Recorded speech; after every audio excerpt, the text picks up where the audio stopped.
My name is Sergey Gasilov. I'm a senior scientist at Canadian Light Source, and I have been responsible for biomedical imaging and therapy beamlines for the last 5 years. Our primary technique is X-ray microtomography. We are using X-rays in order to penetrate through optically opaque samples and see what's inside them. We are trying to resolve internal microstructure of the samples at very high spatial resolution, for instance, to see micrometer-sized pores or fibers inside the samples. We are using tomography to do it in 3D, so we don't have to slice the sample to see what's inside it, but we can do it non-destructively. Our most important research is in the domain of biology and preclinical imaging.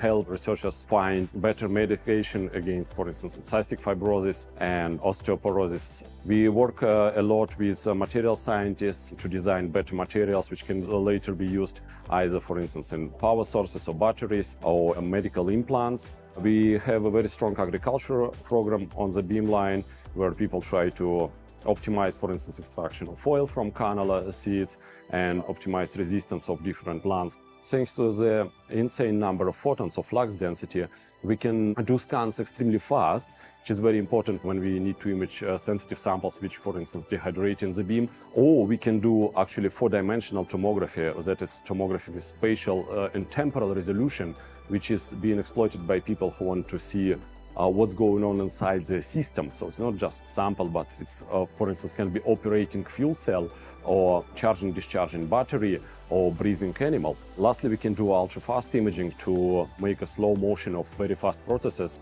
Again, when objects are opaque for visible light, we can still see what's going on inside it and make sort of a little movie. So we can also manipulate the beam. We can work with monochromatic beam, meaning that we have a much smaller dose in our flux in our beam without sacrificing the quality, and hence we can image, for instance, the same animal several times without exceeding radiation dose limits to find out how new medication changes microstructure of lungs or of a knee joint.